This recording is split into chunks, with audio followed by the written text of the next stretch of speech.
Happy Wednesday and welcome to another episode of Herspiration Happy Hour, Season 6. This is episode 28. Ladies, are you ready for some girl chat?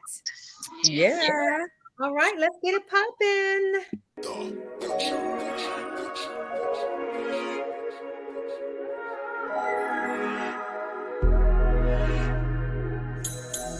Are you ready for cocktails and conversations? Are you ready for cocktails and conversations? Are you ready for cocktails and conversations? With your host, the unapologetic diva, Dr. G, the girlfriend therapist, Dr. Cortina Lewis, the Blue Phoenix Heels, Louisa Harrell, and the networking extraordinaire, Diana Richardson Philippus. Are you ready for cocktails and conversation? This is Herspiration Happy Hour. All right, y'all, it's Wednesday and there's so much stuff going on. I want to just be able to hop right in it. But first, this is your unapologetic diva, Dr. G. This is your networking extraordinaire, Diana Richardson Philippus. And this is Louisa Harrell, aka the Blue Phoenix. Are we doing cocktails or not? If you have a cocktail, yes, ma'am. We get it crunk. I'm over here having water after my Look, I got Gatorade. But if anyone wants to drink something, we have a blueberry. We don't hear. Okay, there you go. You don't hear me? Oh, it's a blueberry whiskey buck. You can need one lemon wedge, 2 teaspoons of organic sugar, 15 fresh blueberries, 2 ounces of whiskey, 1 to 2 ounces of ginger beer, and to garnish blueberries, lemon slices, lemon balm, or mint. In the cocktail shaker, you muddle the lemon and the sugar. You add the berries and muddle until they're crushed. Pour in the whiskey, cover and shake vigorously. Fill a rocks glass with ice and strain cocktail over. You can top with the ginger beer and then garnish with lemon slices, blueberry, and mint. Okay, that sounds good. Sounds good. Well, it's been a week for me. I just really got back to work today. Me and Jay went to Miami for a couple of days, went from like Saturday to Tuesday. And it was a really laid back because he don't like beach. So I didn't even bother. I didn't put on a swimsuit the entire weekend. We just kind of walked around and relaxed, slept. It was just so really nice. Took walks and just chatted and kind of, I don't want to say reconnected because we always connecting, but it was just different. It was, no expectations of having to really do anything, no getting dressed to go out. We just hung out at the bar, watched the game. And it was nice because it felt like what we do at home, but just in a different location, very low key weekend. And then, of course, I got to hang out with my friend Ramon, who I haven't hardly get a chance to see, even when I'm in Miami, staying at his place. So I also told Jay, I was like, he kept saying, you can go to the beach by yourself. I'm like, I'm not going to go sit on the beach by myself. Who does that? Well, I mean, I do it, but I just didn't want to do that. I felt like, you know what? I just want to be able to relax, but I want to be able to chit chat and do it. So I've reserved that time for the end of the month. When Diana and I go to Miami. So I've reserved all of my beach days just for her. Well, I appreciate you because I'm certainly going to be, that's where I'm going to be at. I'm going to be on that beach. Lord have mercy. I cannot wait. I need a break. Literally. Oh, you look like it too. You look tired. I am tired today. It's Wednesday and it's been a long week already. So there's that. And as soon as we get finished podcasting, I still have things that I gotta do. So I'll tell you on that. I'm prepping for my Ohio conference, my BloggyCon conference, which is Friday and Saturday. So I'll be driving to Ohio on Friday and then driving back on Saturday after I'm done speaking because it's Jay's birthday and I want to be here to celebrate. All right now. I know. Cortina, what's going on with you? You look like you're still tired, dear. I am. I had a break in between patients and I went and took a nap. Oh, and I'm still tired. Not this patient, but like around 2 and 3 until I had to start back up again and I just finished. But yeah, I'm just still tired. I'm having a girlfriend's weekend at my house. And so I really feel like I need it and it's going to be fun. And yeah, I'm just excited to connect. Yeah, I'm Good. still mad about that, but it's okay. You wanted Okay. to anyway. You got Jay's birthday. Oh, I'm not worried about his birthday though. We just came from Miami. If it was not for the conference and I had to drive, it would have been different. Now, if I would have flown, I would have just flew from Ohio to Orlando, but I was already slated to drive because the closest airport is Cleveland, and then I would have had to do the rental car and all this other stuff because it was pretty good distance away. So I'm just driving, but I'll catch it on the next one. Yeah, this is I just sent you ladies the itinerary for the weekend. So Oh, now you throw it in my face, huh? I think I already sent. Oh no, I sent it to one of my other friends. It's her son's birthday, so she won't be able to come. She was like, "Oh yeah, just rub it in." Yep. Seriously, what about you, Louisa? What's going on with you this week so far? This week has just been run around and deal with the not so little people. They be tripping sometimes, and so that's all I've been doing. I went to the dentist, and today, and had to get numb, and so it finally wore off because my lips were feeling like it was this big, but they weren't. But it was like a little puffy here, and I was like felt like I was talking like this. But I'm all right now. Good. Oh man, this is a whole Friday, Saturday, and Sunday. Yes. I was very intentional about it. I was trying to figure out what do I need. Well, while we're talking about Girls Weekend, I'm sure that one of the things that you have a whole lot of women around. I know women feel differently about their shapes and their bodies.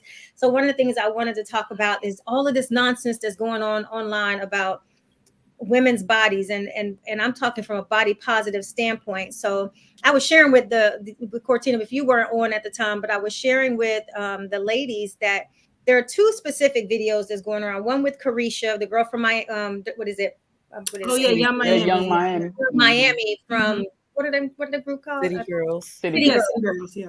And so her outfit at the VMAs, and then there's another one with Mary J. Blige. I feel like that's an old one. It seems like it's coming up now. Is that the same? They did pull up an old picture, I believe. Yeah, but she still look great for her age. I just don't even count. She look like a regular woman. So really quick, I'm gonna play play a clip of both of these outfits, and we're gonna just talk about this briefly because I just have so many feelings when it comes to women. So this is one, and then this is the other. Okay, I don't see anything wrong with either. If you're comfortable and you love your body, that's all that matters. And then I think there was one thing that was going around saying that now that they think Carisha's pregnant or because of her outfit. I'm like, y'all really be paying attention, don't you? She didn't look pregnant in the outfit that I just saw at all. She didn't look pregnant to me either. I look more pregnant than her. I'm like, where is the pregnancy in that outfit? And if she was, clearly she ain't trying to hide it. That's true. Exactly. That's true. But then the other part is, why do we always have to explain this? I feel like every picture of a woman that even bloats a little bit, just finished eating, and I don't know about you all, but after a good meal, let me stuff myself. I probably look like, being pregnant. I mean, but that's typical women. They go through different cycles throughout the month. Their body just naturally changes. You can be more bloated one month and then the other month. Then the other part is, one of the things that is rampant that people really don't know about, and we don't really talk about as women, is the effects that fibroids have on a woman's body. Mm-hmm. Women who have fibroids can very easily look pregnant. I remember I had fibroids, and I guess mine was carried like in my back or something, because I was always flat, but mine was the size of grapefruit. That's not small, but that also explains why I had a lot of back pain. So I just think that sometimes we need to minimize what people have to say about women and their bodies, because you never know medically what somebody is going through, or just their own sensitivity that they have to adjust to their own body size, whether it's fluctuating up or fluctuating down. Mm-hmm. What do you ladies think about, all of this conversation that is taking place?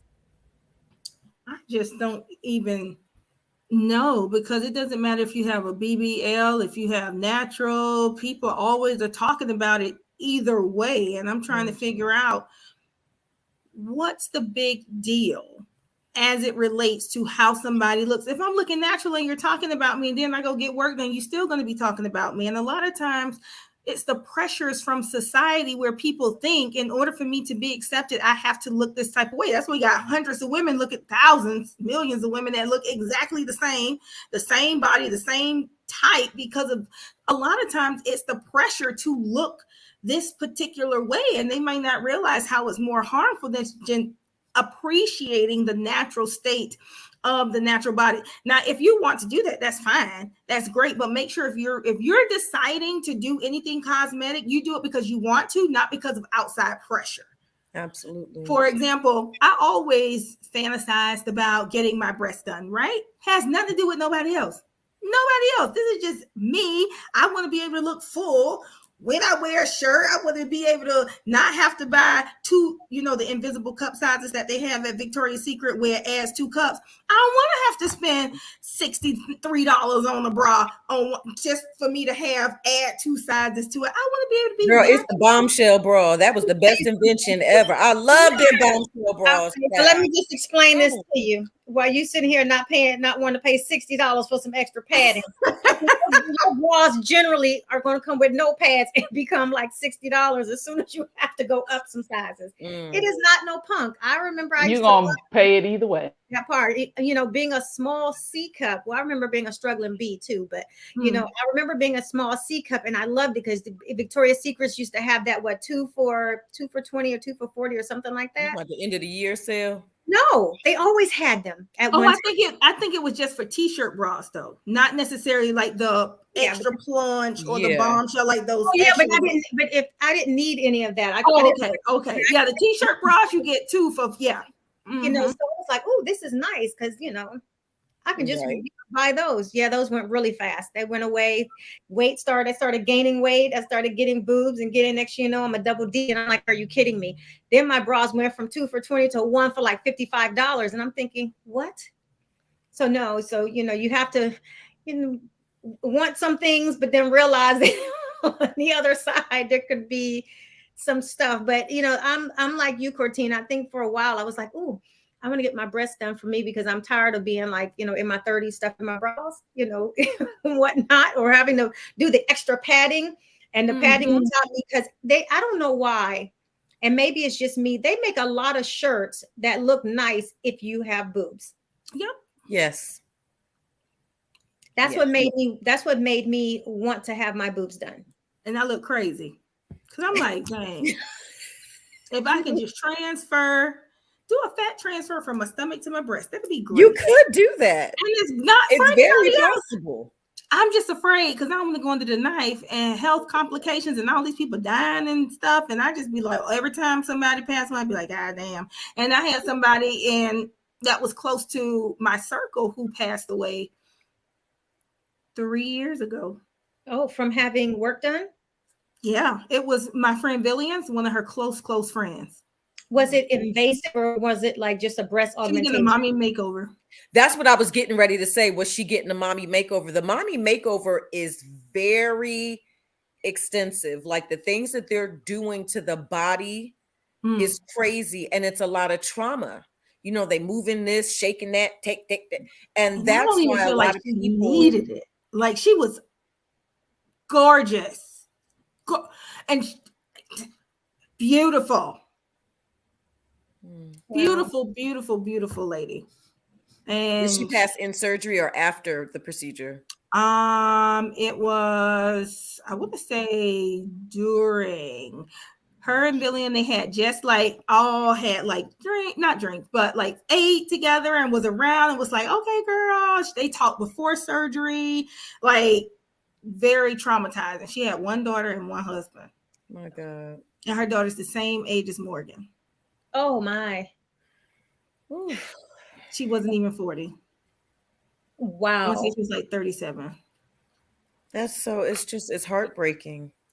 Very, very, very traumatizing. Even, for people who want to safely go under the knife, you have to understand that no matter what surgery, honestly, no matter what surgery you have, it's risky. You have so you're filling out all of these forms, and I think it's important also just to say that make sure that you have a medical power of attorney, that you are prepared for a worst case scenario, even if you're just going in for a general hysterectomy. Even when you're going in and having a child, you sign for certain things that if something happens, care of life also matters. So you have to keep that in mind. And that's something that's not elective. That's something that has to be done. You think about elective surgeries that you have an option to do, and it is scary. I feel like it's more scarier now because the deaths are becoming more prominent as people are trying to have multiple surgeries at one time. Yeah. Boobs done, tummy tucks, butt, sides, back, face. Yes. Yeah. Yes. Bye. It's hard. It's like, at one point you do want to say, love your body, just love the God-given body that you have. And then secondly, you have to just decide, do I want to take the quick route out, or is this something that I can work on? Especially for weight loss. You probably can't do a whole lot if if you're just naturally small boobed. But I don't really know anyone, and I'm not saying it hasn't happened. I don't know anyone who just said, I'm going to go get my boobs done, and then they die. Because it's not as invasive as some of the other elective surgeries that people have. I mean, most plastic surgeons are consistently doing this for even breast cancer survivors, to give them back their breast. So I don't feel like that's almost kind of typical. But I think there are some doctors now who are just trying and learning how to do these BBLs and these so many.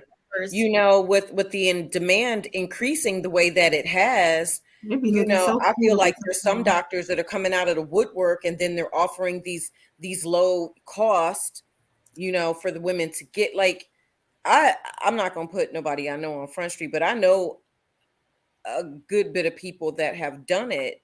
They've flown to, Miami, even other countries, right?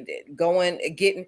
How about the people that went, the young lady from Texas and her friends, they were going over to Mexico so she could get some work done, and she got kidnapped. The rest of them got killed by the cartel. I'm like, that just to get a BBL. I didn't know. I don't know if it was like a cover. I don't know. I never found out what the true story was about. I really didn't. Yeah, that was weird. It was real shady because they were saying the city that she was in is not known for cosmetic surgery. So I don't know. I was like, girl, I don't know. Yeah, I better leave them people alone. I thought they was on vacation, so I wasn't aware that she was going over for body. That's what the news said. No, I don't know. I don't know her personally, so I don't know what she was doing. The news said she was trying to go get a BBL. That's what the news said. I'm just saying. I think if who told them that? I don't know. Probably them as a cover. Like, we ain't gonna be like we trying to, be drug moles or nothing like that. Yeah. I didn't even think about that. Yeah, smuggling across the border. Oh, they gonna do federal time if that was the case. So I think they gonna tell on themselves. Yeah. So and then speaking of body positivity, then you have some women who absolutely love everything about their body. So they want to exploit it in all kind of ways. I know there was some conversation, I don't know, and I was sharing with them, the ladies too, about what is their name, Sexy Red. I don't even know who this is. Some young girl. So that I was online and I'm scrolling, and somebody was just having it in about her, and I guess her lyrics and all of these other things. So they had a picture of her, I guess a recent photo, and she had on, she was wearing red, and they circled up around her lip where she had a sore or whatever. Oh, and yeah, he kind of went in and he was like, he just said, here's what I'm on the post, I'm just reading it. It says, note, STDs herpes, and etc. is bigger than ever. A lot of people are contaminated. Prevention is better than cure. Get you one clean, healthy, focused partner and rock out. If you can't find one, be abstinent. There's a lot of people with money and fame that has been compromised too. So I guess somebody else was like going in on him about what he wrote and all of this other stuff. And then he wrote, her music is about sex, prostitution, fornication, and sexual deviance. Herpes goes with that. I don't have lip sores and won't date a woman with unhealthy physical ailments. Wait a minute.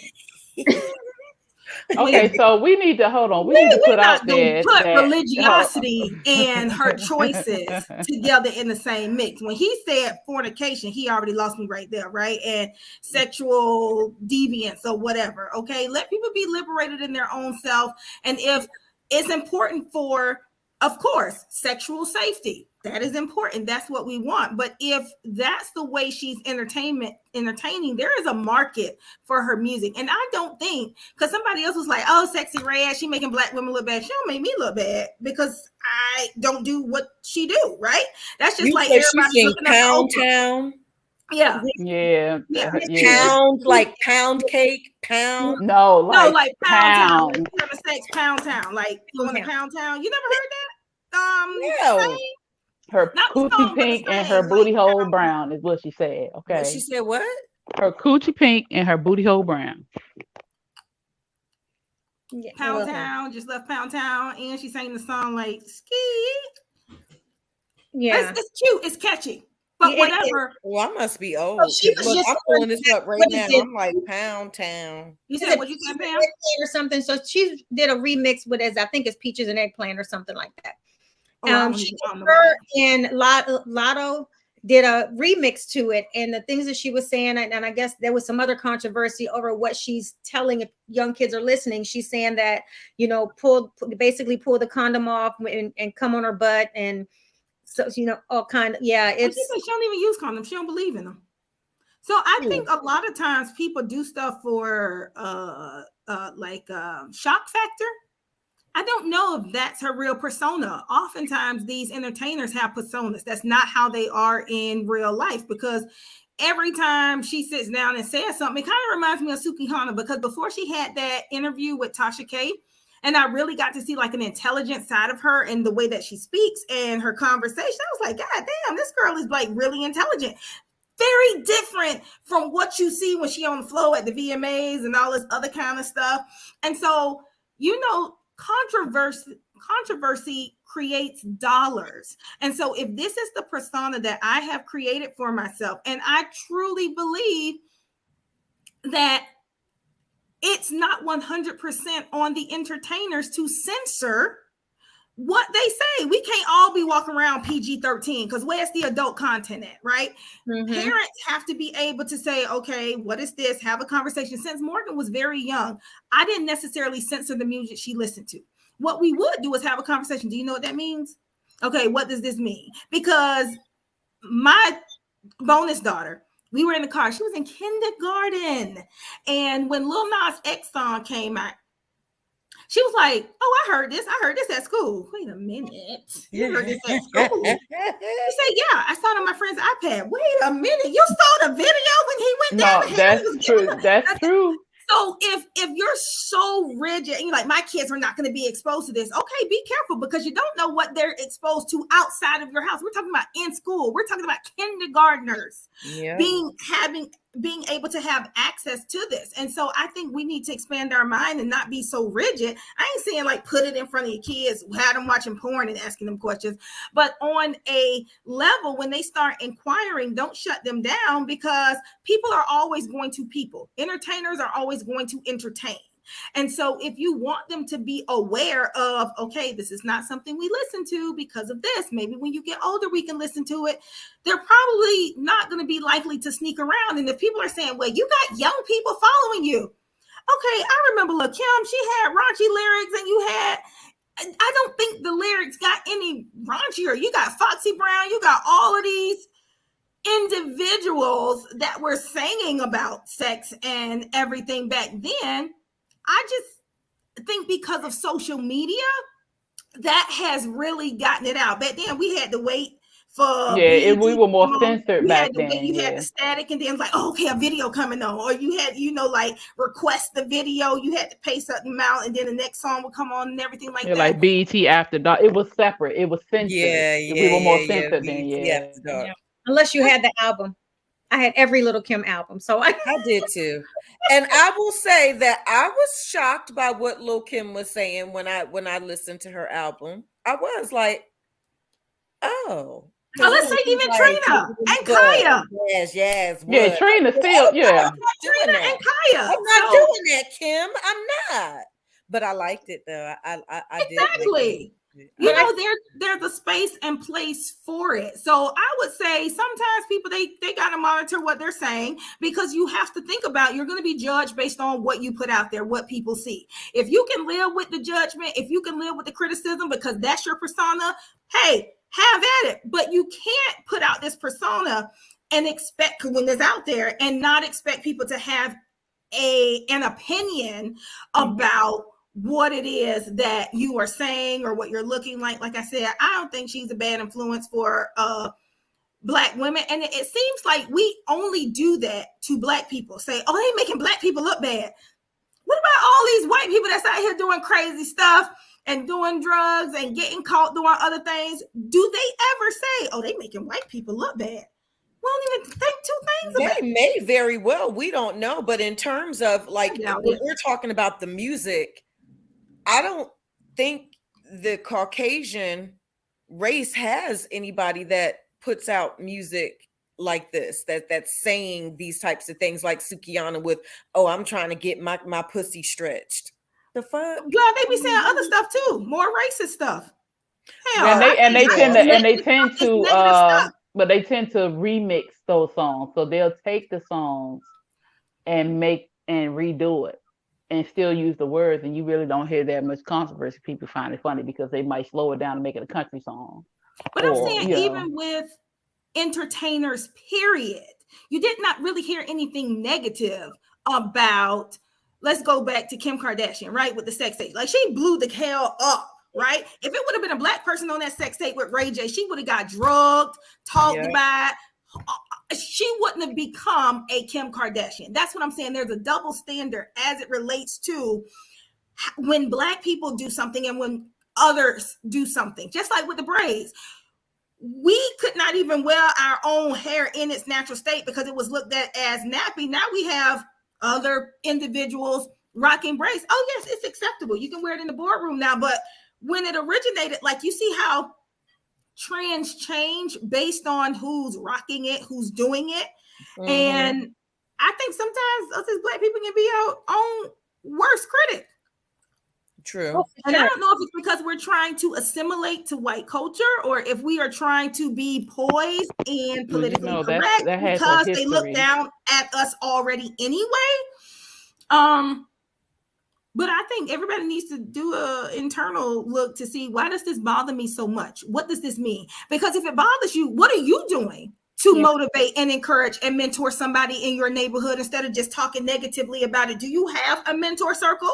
Do you have young girls and young men that you talk to, that you show them the way? Because not everybody has that. So you can't condemn and talk negatively about someone who's entertaining in a way that you may not approve of, and you just sit down and ain't doing shit. That's not fair. Let me tell you, speaking of it reminds me of a recent experience I had in the mall. You know how they have all of the vendors and stuff that are like outside, stores in malls or whatnot, little vendors. Oh, yeah. The kiosk people. The kiosk. In the middle. Mm-hmm. We're businesses. And I don't go to the mall often, but we had Nicole one weekend, and her and her friend was at the mall. We're just walking around. As I'm walking, there's a lady at the booth who hands me, like, I don't know. I didn't know what it was. I know she had a whole lot of pressing irons outside. And I said, oh, no, I don't press my hair out. And she's like, well, why not? I just said, well, look at my hair. Why would I have to press it out? And another Black lady was like, I know that's right. But sometimes if you don't put people in a place to show them you are comfortable and that this is, for me, this is beautiful, not the standard of beauty that I have, that you all have, saying that pressed hair out is what is considered beautiful. Mm-hmm. I just kept walking. But it was so funny that the Black lady was like, I know that's right. Who was at the kiosk? What was her nationality? She was Well, not nationality, but her ethnicity. What you can assume, because sometimes we can't look at people and then they might be something Oh, else. of course not. But I don't know. What do you think she was? She had the look of like maybe like not quite Pakistani, but There somewhere. was some little cheons. Like Kind Oh, Middle Middle Eastern. Eastern. Yeah, Middle Eastern, so to Okay, speak. somewhere from there. Okay. But I just was, and I only say that from her accent, because she could have Yeah. very well passed as Hispanic looking, because but I knew she was not Hispanic because of her accent. And yes, Okay. and I've traveled to the Middle East, so I'm very familiar with different accents. But it was that, but at the same time, I just thought, shame on her when I just said I don't press my hair out. The conversation should have, or nothing should have ever came out of her house. Well, why not? No, thank you. That really makes me not want to. And I press it out maybe once, twice a year, but that still has no bearing on the way that she said it. Mm-hmm. And I think that's what sparked when another lady was standing at the kiosk too, and her hair was wrapped. So her hair wasn't down. She was just looking. But she had a little girl with her who had natural hair. And I think it's important that young girls understand that your hair is beautiful, that you don't have that straight hair is not something that makes you beautiful, right. That you can have the hair you want. But yeah, it's just kind of crazy. But I was also going to say, when you was talking about the music, let me go back here too. With Diana, you were saying how we had little Kim when we were younger, and she was a shock factor for you. I also like to let parents realize that you might not, because you don't talk about sex and those things to your children, does not mean that they're not actually doing it. That's true. Or that they don't know about. I know kids that are like 10, 11 years old kicked off of a bus for doing oral sex. Mm-hmm. Doing oral sex? Oral sex on a school bus. Mm-hmm. When you work in behavioral health, and you do crisis intervention for families and all of those things, you see a lot. You hear a lot. There's a lot of different cases that come in. Parents getting upset or wanting to say that their children have been raped because they've been having sexual intercourse, and they had just got caught.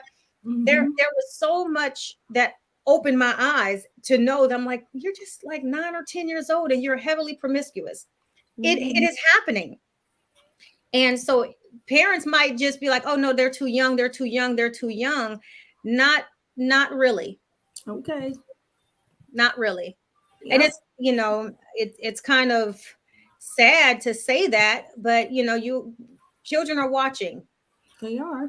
And there's a lot, it's a lot different. We didn't have as much available or accessible to us. We had, but you had to like figure out how to get your hands on a magazine, if anything. It wasn't like porn was not always accessible to you. And being able to just click that, oh, I am 21 and up is not, it doesn't stop anything. Right. Because anybody can click that. Boop. Okay. Yep. Oh, what's this? Yep. I'm 21. Or and fake I'm 8. Look, my niece is 10. She had a whole Facebook page. Was it last year or 2 years ago? Put the daggone, what you put, 2002? I'm like, how the hell you know to put 2002? Your behind was born in 2013. Like, what is going on here? Well, they know it. Yeah, they know how to. They know how to get into the times. All the kids, they just are so fast. Like they just growing up. It's just a lot. Even like with my own nieces, some of the things that come out of their mouths, is like, like, huh? And even like, 'cause I remember when the WAP song came out and they played that on the radio, and not that they knew, I know that they didn't know what it meant, but, they would, and then they made a children's song. What was I forget the little characters that they like. They have like a little video, but it's not WAP as in wet ass. It's, what is it? Waffles and pancakes, something, but the beat is the same, and the little characters be dropping it down to the ground and twerking and shit. I'd be telling my sister like, and then my nieces, they like to, they be, I can't. I don't like all that twerking stuff. I don't, and I like to twerk. If given the chance to do it, I will. But I don't want my 6 and 7-year-old nieces doing that. What would you say? What, they have to be 18? I mean, what? I just don't think comfortable that age? children should be twerking. I Would think you- that But is you a. know, let's go back to when we used to pop the coochie there, because that's kind I of the wasn't same popping thing. mine. No, but the thing, I wasn't doing it outside either, but I would try it in the house because my friends was doing it outside and make sure I didn't get caught. The thing is, a lot of the stuff, and I don't like it either because I have teenage daughters, and I get on them about stuff that they do, and so they'll do little stuff and look at me to see because they know I'm gonna say something. But the thing is, like Cortina said, they're not always with us. There are songs and stuff that they know, and I hear, and I'm like, what the heck are you listening to? And I'll sometimes we'll ride in the car and I'll let them play the music just so I can hear what they're listening to. And again, and I also talk to my kids about the lyrics and stuff too, Cortina. So I've always done that. Even with my oldest son, I'll listen to, like, hey, play some music, and I'll listen to what he's listening to, because one, you want to know what's being poured into them. Mhm. You want to know what's, invading their mind or being put into their mind, because you never know what they're going through or what place they're being put in by listening to the music. And so, and even TikTok always got some type of dance. They hardly dance. And my daughters are always in the camera talking. I'm like, put your little behind down somewhere, but it's like, but again, you have to be present, but you can't be present all the time, especially when they have computers in their hands. Mhm. Everything is accessible, which is why like your nieces know songs that we wouldn't have known at that age, Oh Everything's yeah, because they accessible. keep them iPads, baby, and they love YouTube. I tell you, I don't know. Maybe it's where I grew up. I was always exposed to different things. I mean, I have friends that was having sex a lot younger than me. I think I was, in terms of my friends, I guess I would say I was a late bloomer, and I wasn't even that late of a bloomer. Me too. But I'm just thinking that I knew friends that was, 12 and 13 having sex, like regularly, sneaking Me boys, too. all of I those did too. things. Go I mean, out. I wasn't, but I know people that But then was. also, your kids are they're going to try you. I mean, you mean to tell me none of y'all here did a switcheroo on clothing when you got to school? No, I ain't never did that. I sure did. I had to change of clothes in my book bag, and I switched that bad boy over when I got to school. I only did it a couple times because I was scared of moving cold, but I did try. But I never had to, because my mom, I never felt like the need that I needed to do something like that. Like, for example, y'all was talking about the twerking. I remember Friday nights, my daughter and my niece, we would always be in the room, and we would have dance out sessions. And so I would teach them how to twerk and dance and everything. And so it was healthy because it's just us three, music loud, we're blasting, teaching line dances, any type of dance, because it was just fun. That was one of the things that we did. We bonded. Now it's so funny because Morgan is now trying to pass it on to my bonus daughter. She can't get it. Morgan said her back don't separate from her butt. It's just straight down. So we don't know what's. I said, Morgan. She said, for real. She got to loosen up a little bit. She just got to loosen it. She got the Caribbean blood in her. Her mama and daddy are, Caribbean. And so it's just so funny. It's just, and I also think it's cultural too, right? If you come from a family where dancing is like really big, like I will never forget, I saw a video and I thought these was like 6, 7, 8, 9-year-olds hunching each other on the dance floor, but it was a video from Nicaragua, and that's the way they dance over there. It's like, oh, okay, like, and for me, as not like, y'all might know they look like they hunching on the dance floor, but that is culturally, it wasn't shocking for my friend who was from Nicaragua, and she was like, oh, that's normal. That's because their dancing is not sexualized the way that we sexualize a lot of stuff. When Morgan went to, I'm not sure if she was in Barcelona or Paris, but she said we went to a new beach. These are teenagers who are traveling, but that's their culture over there, right? It's not like they were trying to be hidden away from it. It wasn't like, oh my God, look at that penis, look at that vagina. Like, it wasn't like that. Culturally, it was different. Whereas over here, yeah, you have new beaches, but children are not allowed at it. So the things that we censor, we want to censor all of these things, but we also want to censor education around it. Like I remember getting kicked off of a middle school campus, the same middle school where the sixth graders were caught providing oral sex in the bathroom. I worked for Planned Parenthood. We were there. So it was two big educators back then. Be the One, which was abstinence only education, and then Planned Parenthood, we provided comprehensive sex education. We're not telling you to do it, but these are the things that could possibly happen. This is how you are safe and everything like that. We got escorted off because we had anatomically correct diagrams of the female and male reproductive anatomy. We're not even talking about real pictures. We're talking about medical drawings and teaching individuals what's the vas difference, what's the seminal vesicles, what's the epididymis, what's the labia minora, labia majora, clitoris. How do we use these things?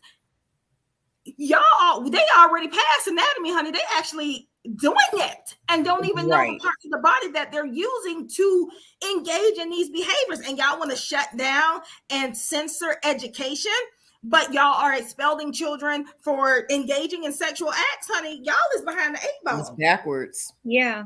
I have to say that one of the things that I did learn living in Germany and then traveling around was learning how to love my body differently and very out in the open. Now, doctor's appointments, after you've been in the military, you've been spreading them for all kind of damn people. I don't even know how you not get comfortable after a while, because the doctors in the hospitals change and your duty stations change and your primary care changes all the time because they get stationed to other places. So that's never been a problem for me, but getting all the way down naked and just to enjoy whether, a sauna, a steam room, a shower, just sitting there, and they knew when I went in, I was American. They was like, well, he said, you're American. I was like, yeah, because I had a robe on, but I had my bikini on. And he let me know you can't get in, you can't wear nothing. You can't wear nothing in there. He said, but if you're uncomfortable, you can wrap up in a towel. So like the first little bit, I just wrapped up in a towel. Then I just was like, let me just stretch out. And there was another older couple that came in and they're just sitting there. We're all naked. And they're talking to me as if nothing else going on. So I got out and took a shower. And while I'm in the shower, the guy and his wife comes out and they're just talking like, he was like, sure wasn't hot today. And in my mind, I'm thinking, you do know that I'm showering right here and I have nothing on because I'm not comfortable right now, but I got over that. And so after I started traveling, when I was working for State Department, my favorite places to go were places where I can fully liberate myself and just be able to just sit there with no clothes on and just chill. One, you don't have to wash anything because you're naked. Wash your body and put on clean clothes. That part. But it was just something that I wish the United States would grasp. I mean, you find nude signs abroad, naked, women who showing breast and all of those things, because the body is just something that's extremely natural. It's a part of the body. It's something that you can't change. But we're such a sex negative society, and being that way causes a lot of people to carry a lot of shame as it relates to their bodies. And so if I'm carrying the shame, it inhibits me from being able to feel liberated and okay with the body that I have or the body that I think I want, And so if we can get away from being a sex negative society, maybe all this other stuff where people are like, oh, it's immoral, it's bad, it's negative, it wouldn't even be an issue because that's how that person wants to sexually express themselves. Okay, girl, that's you over there. All right. This is what I'm going to be teaching. This is what they're learning in school. When they get older, they have a choice to decide how do they present themselves. As long as it's not harming anybody else, long as there's consent involved, and as long as you are doing what you feel like you want to do and are not being forced, what's the problem? Oh, no, I 100% agree. The problem is that people are taking these examples or these individual women and trying to broadcast or cover every woman as you see, this is how the modern woman is, and this is how this woman is, and all women want is money, and all women want is this, and all women this is, and that's the problem. That is the problem. On top of the fact that he apparently doesn't understand medical or your body, because herpes, there are different levels of herpes. Herpes simplex, the genital herpes, and then HSV1 and HSV2. Yeah, and the different ones. So she could have very well just had a cold sore and it had nothing to do with the herpes from genital herpes. You can have cold sores on your private part and it not be genital herpes. It could just be a cold sore. people don't understand that there's so many different levels. And for him to say that, she could have just had a cold sore, just a regular cold sore. She could have had a pimple. Right. It could have just not right. But that's what I'm saying. That's why they try to paint everything like you said, what she does with her body. Hopefully she cares about herself enough to protect herself, but she doesn't use condoms. So okay. But it takes two people. Exactly. It does take two people. Yeah. It's and not each my person prerogative to put on the condom. You asked me to put on the condom because if I tell you already I don't use them and you're not comfortable with that, well then why you don't have to do it. Right, exactly. Right. But and so that's what I'm saying. Not responsible. There are people who in the sexual industry who are protected with their bodies, even though they are having sex with multiple partners. So but then I agree with you, Cortina. It takes two. If two people are consenting to having sex any kind of way they want, upside down, backwards, flip it up, flip it down, in your nose, in your ass. I mean, no matter where you, that is your prerogative. Not in your nose. I mean, hey, I'm just saying it's what makes you happy. Exactly.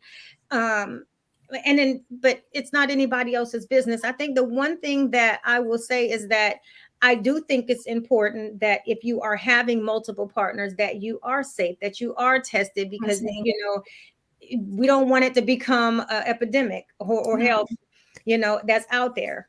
But one of the things we also got to look at is you can be as safe as possible and still contract herpes, right? Condoms is not 100% safe because it's skin to skin contact. So if someone was educated on that, condoms wouldn't even be an issue. Does it cut down risk of transmission? Absolutely. Because if you are a female and you are having sex with a male, it's only like a 3 to 5% chance that you will transmit it. And if you are a male that's having sex to a woman, it's a 10% chance. So it's higher of a chance from a male to transmit it to a female than a female to a male. And so people just need to be educated. So you can't say, oh, well, look at what she got going on. Hell, if she used a condom, she probably would have had the same thing going on. So when she also could have been born, I think people fail to realize too that herpes can be coming from the vagina. If the mother has it, then that child you can very well have herpes just from your parent. But I don't think we need to demonize STIs anyway. That's why they're still so taboo, because people pit immorality with it's your fault, you got it. When sometimes working at Planned Parenthood, I've had instances, I think I shared it with you all, the teenage girl, she had only had one boyfriend. It was two of them. I had to give them the HIV positive status. And that totally broke my heart because I worked for the teen time program. So I only dealt with teenagers. And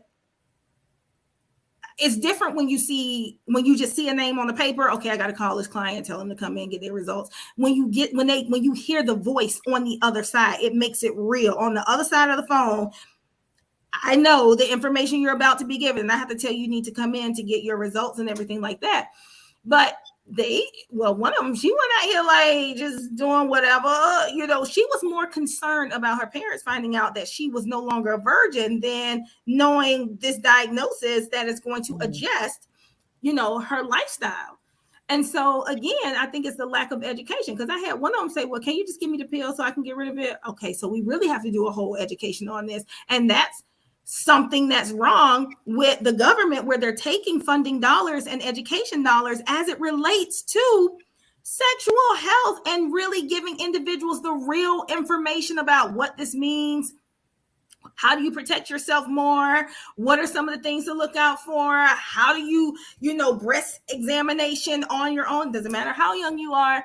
And being comfortable with your body, taking a mirror and looking at your vagina and your reproductive anatomy and saying, okay, does it look different? Because I ask people all the time, if I gave you a mirror or if I gave you 10 pictures, would you be able to pick out the one that's yours? If you never looked at it, how would you be able to say that? Oh, that's mine right there, because I know I got a little more right here. Or this, and so getting people comfortable with touching themselves. A lot of times, nothing against religion, but religiosity, oh my God, I can't masturbate. Well, I'm not, even if you're not masturbating, why are you ashamed to look at your stuff, move it? Okay, what happens when I do this? Okay, does it hurt on this side? So when you are trying to communicate and when you need to go to the doctor, you can say, you know what, on the right side, right here, this is what hurts. When I press here, it hurts. When I press here, it doesn't hurt. So you can communicate. We had people coming out, oh, my stuff. What stuff would you be talking about? I'm not sure. And it's not even the correct terminology for what it is. Like I will say all the time, we don't call our eyes our seers, our ears our hearers, our mouths our speakers. We call it a mouth, we call it ears, we call it eyes. Why can't we call it a penis? Why can't we call it a vagina? Now I get if you're talking and everything, that's very different. You can call it whatever you want. But when we are teaching and educating children, we need to make sure that we are teaching them the correct anatomy, because sexual predators are less likely to offend on a child who knows the correct anatomy of their reproductive parts. Because they know that that's a child who parents talk to them about healthy touch and unhealthy touch. Yeah. Oh, I know my body. Girl, I had all these conversations. It's whole vaginas and penises up in this house. We do not say cookie, your wee. No, you got a penis, boy, and you got testicle too. My son told me, some mommy, aren't I supposed to have hair on my testicles? I said, boy, get on my face. You ain't old, no, get on my face. But we had those, I talk to my kids because my mother had that. My mother drew the diagrams, Cortina. I was 6 years old. She drew the penis, everything, the vagina, everything, and teaching me and my siblings and my friends what was what. And I was like, okay. But I'm glad she did that, because then that made me comfortable enough to have these conversations with my children. And one of the hardest things is co-parenting with a child that's not biologically yours. Because I taught more than everything. Like, soon as she would teachable moment, okay, what does this do? This is how this works. We're talking about and we're learning about this. We was in the store the other day, and Jasmine, she was like, where do babies come from? And so Morgan was like, Ma, Jasmine asked you a question. She said, yeah, where do babies come from? And I have to backstory. We were driving in the car, and I want to say, I think Tim probably no. Why do some people wear skirts or dresses and boys wear skirts? It was some conversation like that. Now me, I'm giving what the real is on the level that they can understand. Before I could open my mouth, they said, be quiet. I said, well, damn, I ain't gonna tell them like that. I'm just gonna, they asked the question. I ain't gonna shut them up, because guess what? If they don't hear the truth from me, they're gonna go find it from a friend. Exactly. So now we in the store. And so because they are not my biological children, and my viewpoint is a little bit different now. Their mom, she real different. I don't know what she's talking about, but I have to censor maybe the way that I would raise my own child and the things that I would say. So it can be very difficult when you are in a situation where you are not the biological parent, because you have to make sure you're not overstepping or anything like that. But I mean, I wanted to just really explain what that was. Like, she's ready. It's a teachable moment. She's inquiring, right? Right. She probably already sees somebody having sex on TV. I don't know, but sit down and say, okay, Jay, I mean, how can you not see someone having sex on TV? Same sex, opposite sex. I mean, it all goes nowadays. Yeah. So I want to just do the, sperm. Males create sperm. Females have eggs. They're born with all the eggs they're ever going to have every 24 hours. Men, they reproduce sperm, and when the sperm meets the egg, and then it comes together, and then it creates, embryo.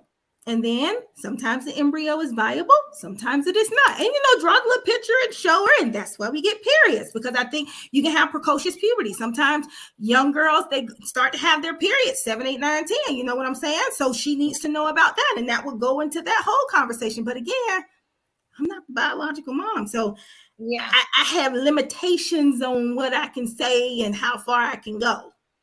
Yeah, and I think the other, and I 100% agree with you, Cortina. I think the other thing that we don't educate young girls on is understanding that once you have a period, you really should go and have a physical exam.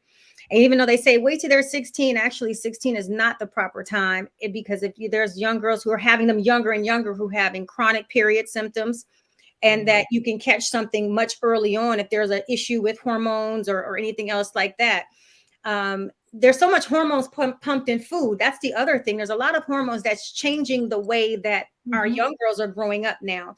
So waiting until they're 16, 17, 18 to go to it to see a GYN related to chronic periods, that's a little bit too long of a time. And you can't make excuses for, oh, well, I'm going to go eventually. I'm too young. I'll wait till I'm 60. I don't want them to have sex, so I don't want them to get on birth control. But if they in pain, bending over, like you gonna let the girl suffer because of your own fear? That's crazy. Yeah, and so there, and I feel like having 5 nieces and a getting ready to have a bonus daughter, I'm very aware. I mean, and I had chronic periods, and I know even before I was 16. And I was at the doctor's, and I'm grateful when my mom was, did do that. But we're not accustomed to really doing that. That's not how we're raised. And so we're skipping the marks of recognizing that something significant can be wrong much early on. And you can get ahead of it to kind of calm the periods, because really periods should not be so painful that it's debilitating. It really shouldn't. And I'm not saying they don't have it, but normally you don't realize that you have some level of a problem like endometriosis or any other thing like that. Whatever. And then they're 16 and 17. They're like, oh, you have endometriosis. Well, you should have told me that back when I got my period at 11 and 12 years old. Right. So we have to be much more cognizant. And this is where I talk about advocating for your health care, advocating for your children's health care. Don't let a doctor say, oh, they're too young, we're going to wait till they're 16. No, my daughter is having chronic periods that is debilitating, or the mood swings are so bad. That's hormonal issues going on that we need to be more proactive about and less reactive later on. I also think because before Morgan got her period, when she went to school, I always gave a little care package. I said, if you want to use a pad, this is how you use it. If you want to use a tampon. Because so many people are like, oh my gosh, she's so young. You let her stick stuff in her vagina? Absolutely. Because when you're on the swim team, who the hell finna be wearing a goddamn pad? Like, no. Sitting out. Does that mean you're going to be sticking penises in your vagina or dildos or whatever? Like, no. So why? But that's always the first thought. That's that always is so the first ridiculous. equation. I'm like, okay, y'all can look at me and say I'm a loose mama or whatever you want to think, but I'm going to let my daughter feel comfortable and not embarrassed, because she was like, Mom, I don't know how people walk around like with blood on them. Like, I don't understand that. Now this whole thing she want to try to cup, child, but whatever. The Daisy Dixie cup. Oh yeah. Whatever it's called. And so I was like, she's fine with her tampon. Like, we have to stop making everything so sexualized when it's just a part of life. Yes, it is. And we can't project our own shame and embarrassment of sex onto innocent things that have no correlation. No, I agree. I definitely agree. My mom said she agreed. Said agree. It's just ridiculous. It just grinds my gears. It just makes me so upset. We can tell you're extremely passionate about it. Anything sexual health, anything sexual Yes. education.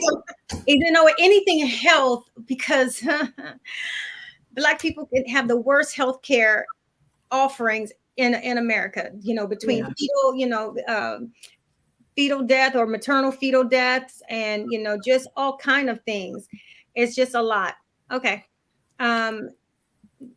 So and we definitely need to get out of that space where shame comes along with being able to talk about it or wanting to talk about it. And parents need to be much more open, because if your child can speak with you openly, you can be more of an advocate for your child. Absolutely. Or niece, nephew, or any of them. But that's really it. I mean, wow, that was a good show.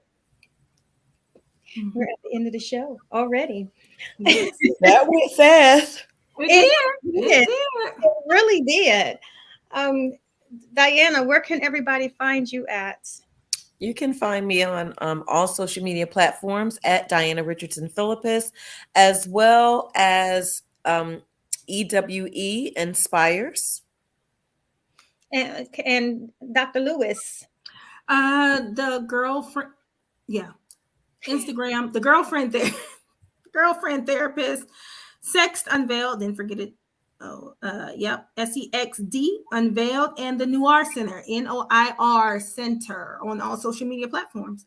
All right. And you can find me at I am Dr. P Gurley, AIAMDRP GURLEY, on all social media platforms. You can also follow the BGBB Literacy Foundation and Brown Girl and Brown Boy series. And what is the shoot? I got so many little. Yeah, just go to my page and it'll link you with everything. Absolutely. That's the quick fix, right?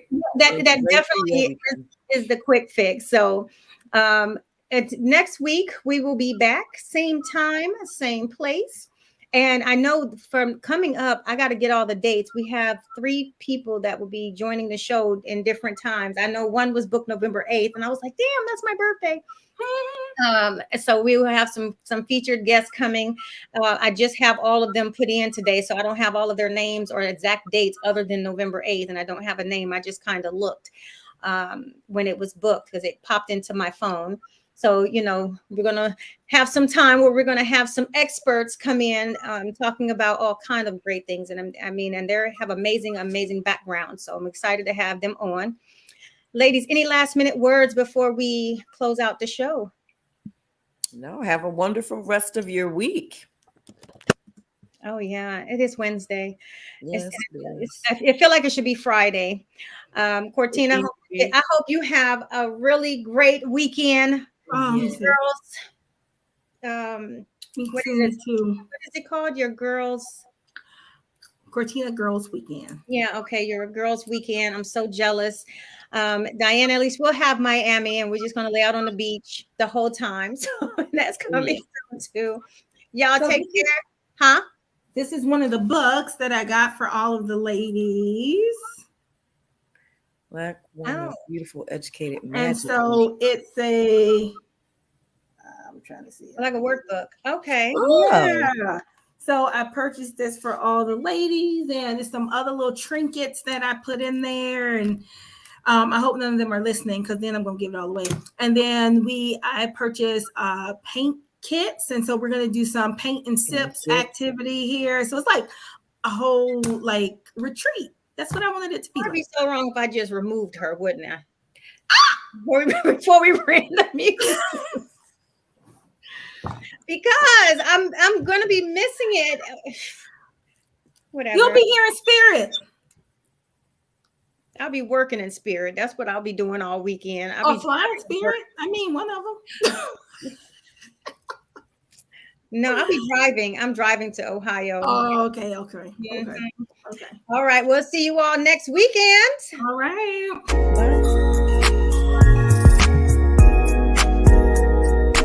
This is Herspiration Happy